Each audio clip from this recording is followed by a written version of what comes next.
Good morning. Welcome to Navigate STL Schools, a podcast. I'm Anastasia, and I'm here with Ryan and Tennille, the host of Souls of Liberty podcast. They're also 2009 and 2010 graduates of Metro High School. How are you gentlemen doing today? Pretty good. Yeah, can't complain. Thanks for having us. Yeah, appreciate it. Thank you guys for being here. So before we get started, tell us a little bit about yourself, like in your podcast. I'm Tennille, born and raised in St. Louis, North Sider.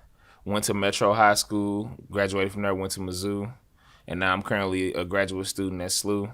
I coach basketball, and I'm the athletic director at Metro High School. Also, I'm in a group called Souls of Liberty. We some of the best rappers ever born here, outside of like Nelly and them, you know what I mean? And yeah, got a podcast with my homie that's like my brother. We grew up together. And so we just building community right now, doing what we can to give back to the places that we've spent the most time. Yeah. And like our show is just kind of us documenting what's on our mind at the time. We got some to where like we did Metro versus McKinley basketball game. I think that was like our first show or whatever. So it was like his first time coaching that rivalry game. And so we like documented that. We work with different creatives in the city like Tyler Smalls to create like campaigns around like our fundraiser that we got going for Metro. And so our show is just really about our life for real. Like, it is a podcast, but it also could just be us sitting around not doing nothing. Yeah, we would do it anyway. We just put the camera on. You know what I mean? We be talking all the time anyway. Yeah. All right, so talk to me a little bit about your K-12 journey. Like, where did you guys start off, and how did you end up at Metro? What's funny is, I guess, that's how we met. We went to every school together. So we St. Louis public school babies through and through. Our backyards touched. You know what I'm saying? So yeah, we were neighbors, basically. And so I went to Washington Montessori for kindergarten through third grade, and then I went to Euclid Montessori for fourth through fifth.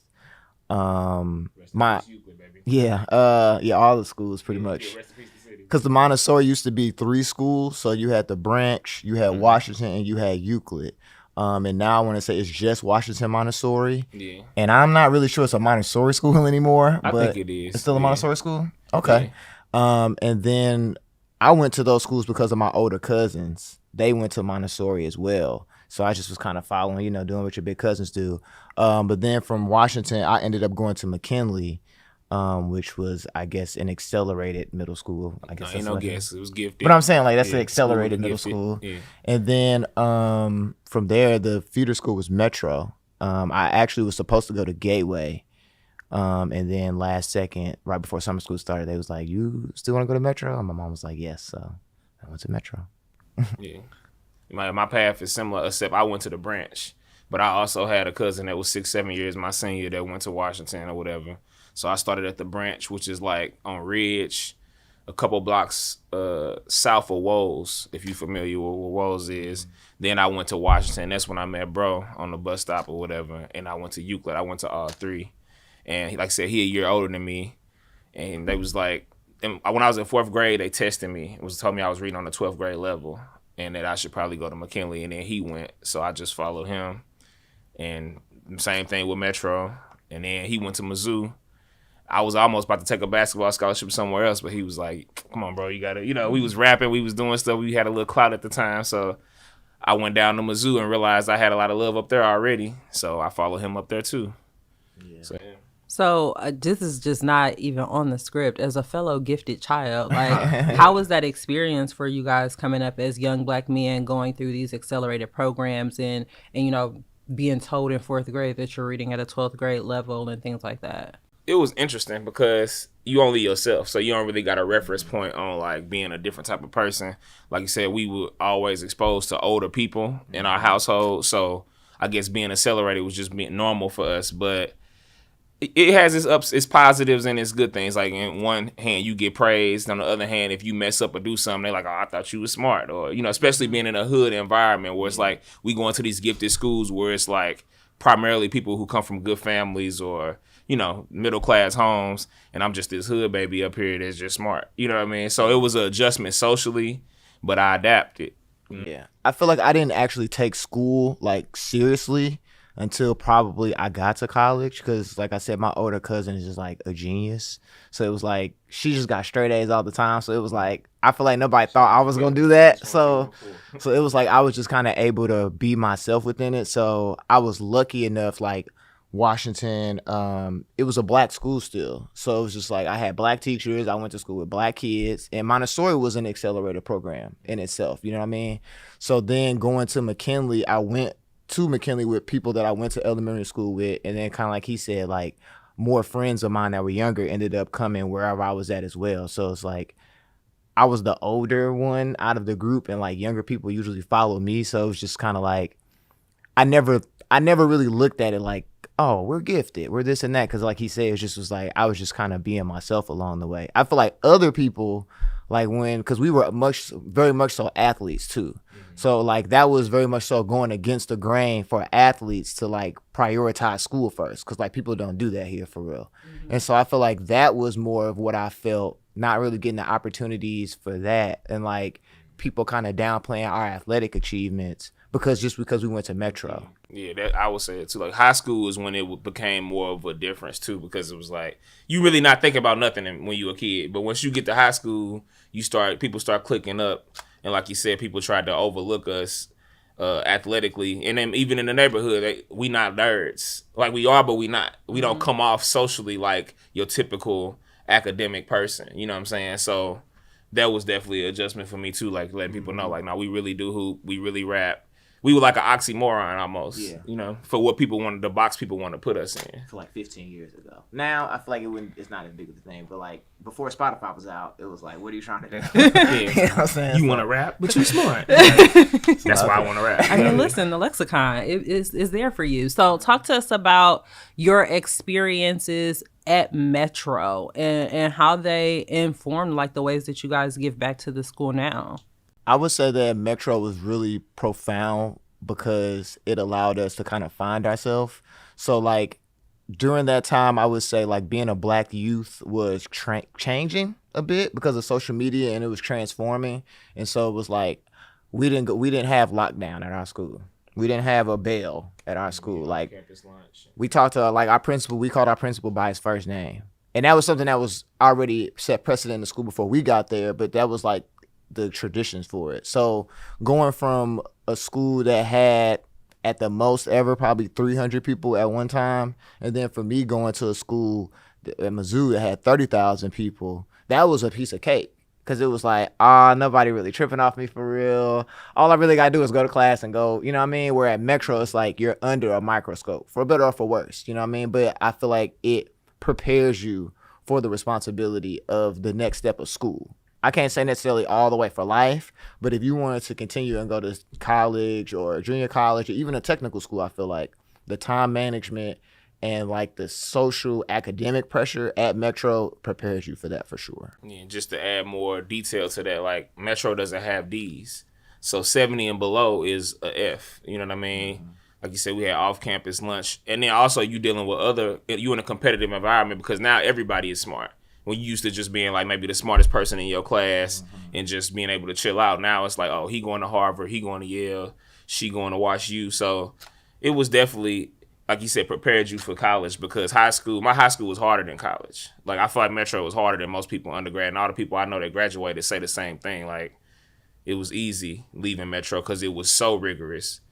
It was so much pressure, like you said. So I think Metro saved my life really because I got exposed to a top 40 high school, and that's something that a kid from off Shreve don't get to do. You know what I'm saying? And so I kind of just fell into a situation. And also, Metro was started by a black woman that graduated from Sumner with my grandfather. So I felt more of a connection to the network because I actually know these people and the role they played in our life. So it really was like kind of something that you made me think about. Is like at that time for Metro, it was, and this is a conversation around college period, but like it was looked down upon like students who went to public schools because it's like it's Metro and everybody should go to XYZ, you know. But like I know for my class in particular, like 10 of us went to Mizzou, and that was like just unheard of. But like we lawyers now, like doctors, you know. I went to the J school, graduated from there, so it's like it's all about kind of like your mentality and what's right for you.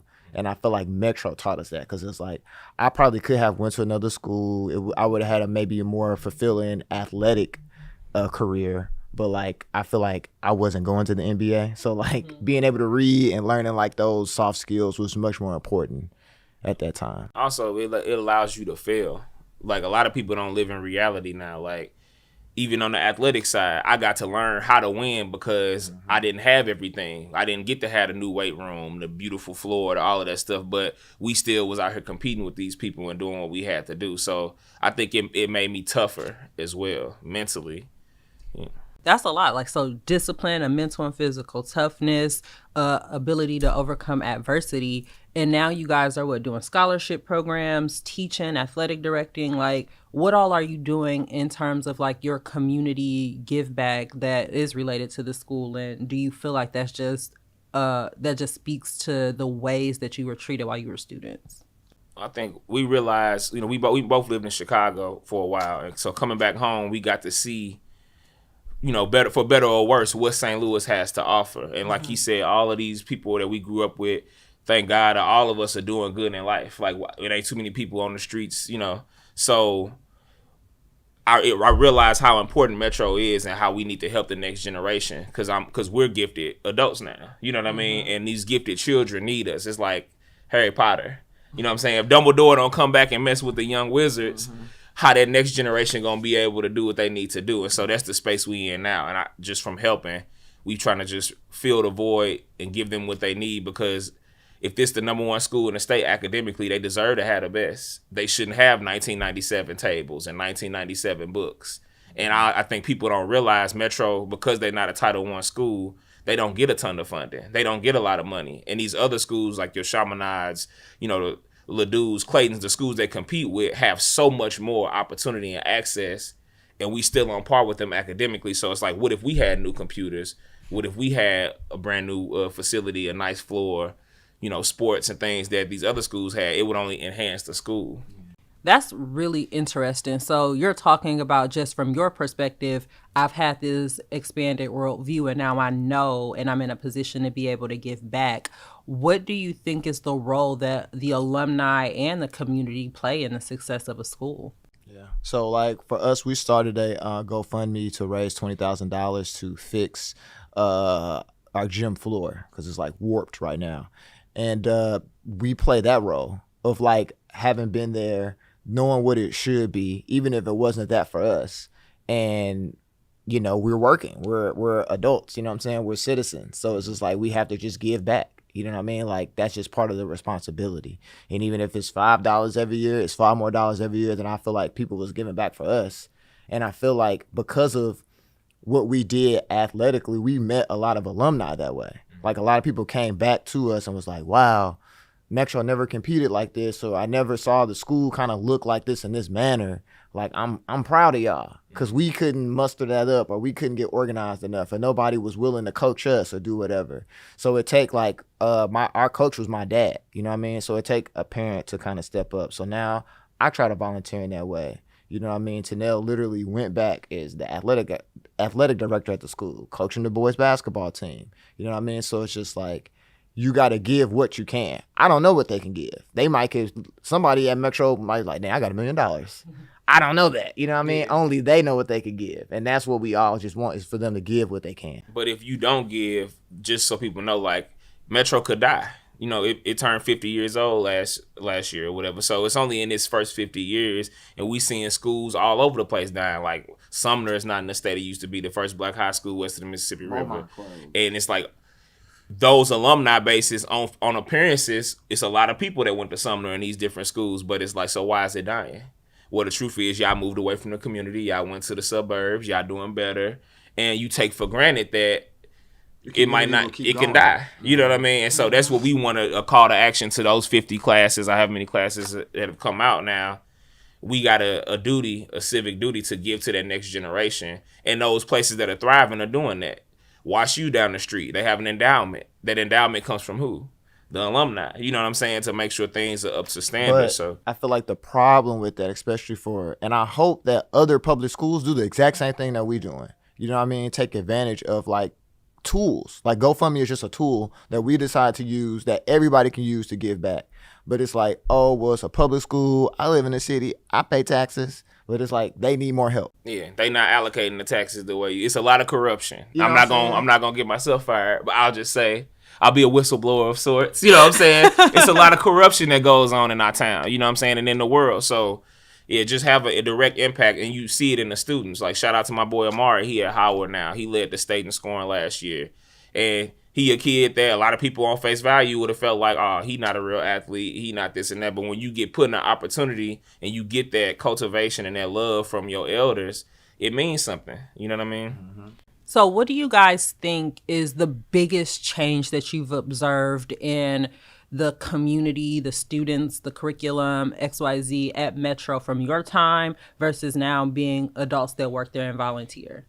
I would say the mental health aspect. Like when we was in high school, you got an F, go cry, whatever. You know what I'm saying? It was not as much of a coddle, and not to say it's nothing wrong with that. I do kind of feel like it needs to be a happy medium, from where kids are at. I'm glad that they able to voice their opinion now. But that's the biggest change is just like these kids went through COVID. You know what I mean? We experienced 9/11 when we was little kids or whatever, but I can't imagine what it's like to be a kid and your world stopped for a couple of years. So socially, I feel like it's been a lot to adjust to getting back into the flow of having school. Yeah, and I feel like just the temperament of our city and just culture is just different. Like you said, like when I was it's a difference.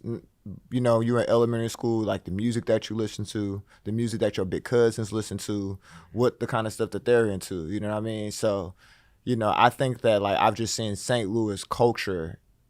And just as a city, we've just changed. Mm-hmm. I can't even say it's worse, better or worse, because it's like I grew up with people that was doing some wild stuff too. You know what I mean? So it's just like, it just has changed, I can say that. Yeah, the social media aspect too. Like I couldn't imagine being able to FaceTime my girlfriend when I'm 14 or being able to, even the ways in which I would have probably cheated in school. You know what I mean? It's just so many more opportunities to do so many things. And I think for young developing minds, it could be overwhelming. Because you so focused externally on things instead of like development of yourself and your character. So it's a lot more distractions and dangers. Yeah, that is very true. What advice do you have for kids that are really struggling with how do I balance social media and sports and, influencers and school and home and mental health and physical health and all of these things that are coming at them? Because you're right, like when we were younger, like you played a sport or you were in an activity, you did your studies, and then maybe you could go hang out with your friends at the mall on the weekend. Maybe watch some 106 in Park. Like we had a lot of things happen, but we weren't as overstimulated as these kids. So like, what advice do you have for the students that are like, I want to focus, I want to do this, but I don't know how to do that and still actively participate with my peers the way that they are engaging with the world? I would say, because I probably was an over stimulated kid online like them. I was just like the first version of it. To just chase your passions and have discipline. Because it's like no matter what, even without social media, people was distracted. Mm-hmm. You know what I'm saying? It was always something to pull you away from what you really need to be doing. Especially as a kid. Especially, I could say, for kids that are chasing something academically. Mm-hmm. So it's like, chase what you're passionate about. Because now in the world, like, I wanted to be a film director when I was in high school, but it was like, well, you can either go to USC or NYU or do something like that. Well, that's really your only options, really. Versus now, I could make a film with a phone and do XYZ. So it's a lot easier to pursue things that you're into now. So if you really got something that you're into, you need to pursue it because that's your life, And then just have the discipline. If you know when you need to go to bed, when you're tired, you know what I'm saying? Like, they not stupid, you know what I'm saying? No matter what school they go to, you know what I'm saying? Kids know when they're doing right and wrong, you know what I mean? So it's kind of one of those things that you just have to have discipline, but you also need to be passionate because there's nothing worse than being a young person that you don't care about nothing.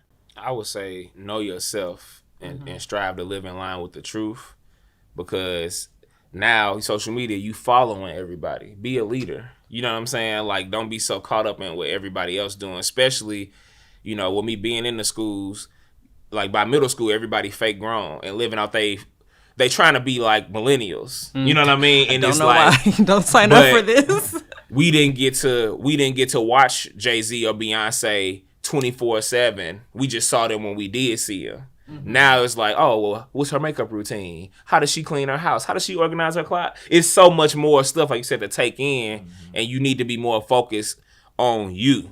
You're not to say you can't learn from all this information. I would like to say, like, they don't know, in my opinion. They are aware of a lot of things. And you got to know yourself to learn your process of how you want to learn and carry forward. But be a leader. Yeah, it's a real big difference between watching things to learn how to improve your life or your routine, and then watching things to learn how to emulate and become something different. As a person who's working in an actual school building, interacting with kids on a day-to-day, what do you think parents should consider as they're preparing the kids to apply for a school like Metro, or to get ready to take that next step into like middle and high school? To really be in tune with your child's needs and where you trying to get them to go. Because I feel like a lot of parents are doing the same thing the kids are doing. This is a weird time where the parents and the kids are on a similar frequency where we imitating and chasing other people. Like, I coach basketball. Everybody kid, not Jason Tatum. You know what I'm saying? The circumstances around his ascent is not your circumstances. So a lot of people want to go chase names, but is that what's best for your child? You know what I mean? Is your child, do you want them to go to Harvard, or are they really prepared to go to Harvard? Or they, you know what I mean? Are you cultivating that for them? And I think that's the biggest thing I see. Parents are chasing different things that they haven't done their own research on. And every place isn't for you. Metro isn't for everybody. But you need to find a place that's the best fit for your child and focus on your process together. Also, don't helicopter parent. Like I see, and I don't have kids, so I don't want to be judgmental, but let your child fail. Let them make mistakes. I think a lot of parents are trying to, like, make sure their kids are coming off a certain kind of way, and it's like when they get in the world, the reality is they not that person without you. You know what I'm saying? So let them fail, let them grow, and just be there to support them. Yeah, like you said, I think just being honest with yourself and with your kids. Like, everything is not for everybody. So it's not like you have to go to Metro to be successful. You know what I'm saying? You don't have to do anything. You know what I mean? Your story. So it's just like, yeah, just be honest with yourself. You know what I mean? And trust your kids. You know what I'm saying? Like, they'll let you know what's working for them, what's not. But you got to know when to push them. Like he said, like, when to push them, sometimes when to fall back. Because it's like, it's a learning lesson, and we're preparing them for the next stage of their life so that they can be on their own, and be productive citizens. You know what I mean? So also be active too. I ain't saying don't be active in your kids' life, because those are the extremes where it's like you got the parents who doing too much, and then you got the parents who you don't even know who their daddy is or who their mama is, and that could be dangerous too. Because if they being raised by Chief Keef and them online, you might not see those signs when they go to school every day, but they got real ops and this, that, and then you on the news like, what happened? Yeah, he was such a good, you know what I mean? So, and he was, but those influence, like we said, those distractions, like, they can be more than that. So you guys talked a lot about balance, and I think one of the things that I would really like to end on the last question is you are artists, athletes, and academics. How are you able to cultivate that and build a life from your teen years through adulthood where you were able to maintain a balance between those passions? And was that something that you actively worked toward? Because a lot of people feel like you got to choose. Like, you could be smart, or you could be good at sports, or you could do art, or you could do maybe two. But, like, how do you guys manage this idea of doing all three into adulthood in a way that is, I'm making assumptions now, but in a way that's fulfilling? Wait, hold on. I gotta get an answer. I'm 32. I'll be 33 in October. Sheesh. I just now figured it out. So from when I was doing it from 14 to 32, I didn't have the balance. I was doing this more than that. When I was in college, I was doing more college schoolwork than I probably wanted to. When I got out of college, I was probably needed to do more and get more involved back in athletics and do certain stuff and use those skills and talents. And then I had the music stuff, and I was just moving around. So it's just like, I'm just now getting to a point to where I'm finding balance. You know what I mean? So, like, that's why I kind of mentioned the discipline and the passions, because it's like, if you're passionate about something, we'll be disciplined around it. You know what I mean? Because it's like, that's the only way that you're going to be fulfilled in life, to try to find some type of happiness. Like, you could go out and get a job, but if you don't like it, what's the point? You know what I mean? Because like I said, you could sit around and look at charts all day and make money. You know what I mean? With stock, crypto, you could do that. Making money is not a secret like how it used to be. You know what I mean? So it's just like how to find that balance. Like it's failure, because you got a bump to know where the wall is, where not to go, and what to do, what you do like, what you don't like. But if you kind of pigeonhole yourself to like an image or somebody that you following that's not you, or what your friends say, or this and that, then you'll never really grow in the kind of way and learn what is and what isn't for you, you know. Yeah, I think our friendship or our brotherhood helped me remain confident enough to stay on my journey and path and like break cycles, you know what I mean, that we've been stuck in or for generations with our families and stuff, because Kobe is smart. Michael Jordan is smart. These people aren't stupid. You know what I mean? Like all of that is just like fake real. It's a lot of assumptions, a lot of boxes people try to put people in. But Damian Lillard can rap. People might not love his raps. You know what I mean? But you just got to be yourself. It go back to that self piece. You got to know who you are and just don't take no for an answer when it come to your growth and development. And it never stops. You could be 75 and still be growing. Otherwise, what's the point of you being here? Trees keep growing. They 100 years old. Mm-hmm. So yeah, as far as the balance, like you said, it's tough to find balance, but you can only find it from further knowing who you are and continuing to go down the path and following your passions. I think that's really important. Like, you don't have to know. You don't have to have it all figured out. You just have to have an idea of where you want to be at and be disciplined and passionate enough to do it. All right, my last question is the last question I have for everybody. What gives you hope about the future of education and the young people in St. Louis? Or you can say what you think parents should really take into consideration if they want to apply to Metro. Well, if you want to apply to Metro for their students, yeah, not for Metro you. Don't do it for yourself. Don't make your kid go to Metro for you. Yeah. If your child is up for the challenge, it's easier than it's ever been. Really, you just have to be proficient in your state tests, not have any extreme behavioral problems, and have a B average or above. You know what I mean? And then you can apply, and from there the process will continue to go. But I got hope in the future, because if I don't, it wouldn't be no point in getting up every morning. And I meet kids who are good people and genuine and looking to grow and make change in the world. So I'm hopeful in the next generation. Yeah. I would just say that like kids still have that youthful creative energy. So it's like it gives me hope that they're still energetic when they live in a world that they could not be energetic to be participant in, you know what I mean? And so like Gen Z is the future of what America is going to be. You know what I'm saying? All the kids are going to grow up online like them. All the kids are going to have to deal with pandemics and crazy stuff like them as young children. Like they are the blueprint for how children are going to be moving forward. And so it's like I have a whole bunch of friends now that went to Metro that I just never would have met, that I'm like 20 years older almost and stuff like that. And so like that, if I'm able to connect with them and they're able to look at me and see something within themselves too, that gives me hope. So, you know. Thank you guys so much. Also, if you're interested in applying to attend Metro, the St. Louis Public Schools magnet application process is going to open up on October 2nd of 2023 for the 24-25 school year. And there's only going to be one pool this year. So make sure you get your application in before the first part of November. Thank you guys so much for listening to Navigate STL Schools, a podcast. Have a great rest of your day. Go Panthers. Peace. Thanks for having us. Thank you guys.